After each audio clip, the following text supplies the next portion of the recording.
Good morning. இன்றைக்கி நோன்படை எப்படி பண்ணுறதுன்னு காமிச்சு தரேன். சாதாரணமாக நோன்புக்கு 2 அடை பண்ணுவாள். ஒன்று உப்படை, ஒன்று வெள்ளடை. அரிசி நல்லா அழுவிட்டு இந்த மாதிரி உணர்த்தி வச்சுக்கோ. அரிசி இந்த மாதிரி உதிரி அரோன்னு மிக்சியில் போட்டு ஃபைனாக பொடிச்சுங்கோ. இப்போ சரடையில் போட்டு தெளிச்சுங்கோ.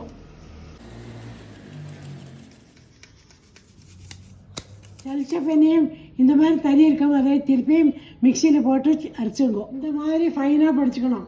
காராமணியை சோக்க வறுத்துங்கோ.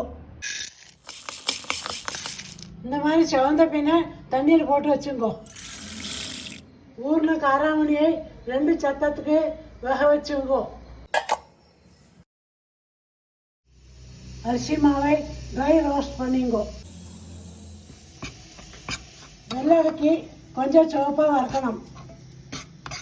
நல்லா சிவந்த பின்ன தட்டில் கொட்டி வச்சுங்கோ. வெள்ளத்தை கரைச்சுங்கோ.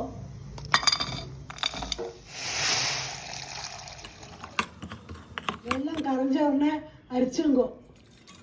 அரிச்ச வெள்ளத்தை கொஞ்சம் கூட கொதிக்க வச்சுங்கோ. கொதிக்கிற வெள்ளத்தில் காராமணியும் தேங்காய் கீரையும் போட்டுங்கோ. அரிசி மாவை போட்டு கலரிங்கோ. இந்த மாதிரி கெட்டியான பின்ன ஒரு முட்டை நெய்யை விட்டு கலரிங்கோ.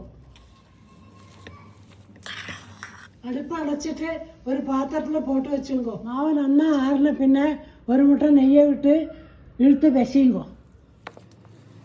வாழையில கொஞ்சம் அடுப்பில் வாட்டிங்கோ. இப்போ அடையை தட்டிங்கோ.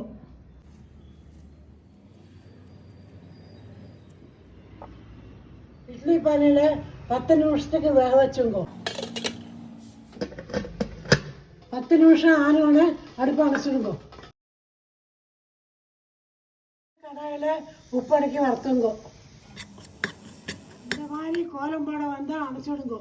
ஒரு கடாயில் எண்ணெயை ஊற்றி கடுகு, உளுத்தம்பருப்பு, பெருங்காயம் போட்டு தாளித்து கொட்டிங்கோ. கடுகு வெடிக்க ஆரம்பிக்கிறோன்னே பச்சை மிளகாயும் கருவேப்பிலையும் போட்டுங்கோ. இப்போ இந்த தண்ணி ஊற்றுங்கோ. உப்பு, காராமணி, கல்லுப்பெல்லாம் நறுக்கின தேங்காயை போட்டு கொதிக்க விடுங்கோ. தண்ணி கொதிக்க ஆரம்பிக்கிறோன்னே அரிசி மாவு போட்டு கலரிங்கோ. என்ன கலர்ன பின்ன அடுப்பை அணைச்சிட்டு ஒரு பாத்திரத்தில் போட்டு ஆற வச்சுங்கோ. வெள்ளை அடை பண்ணின மாதிரியே உப்படையும் தட்டி வச்சுங்கோ.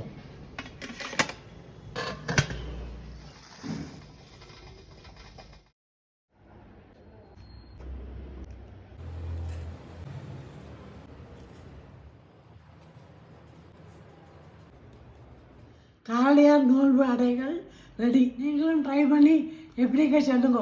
பாய்.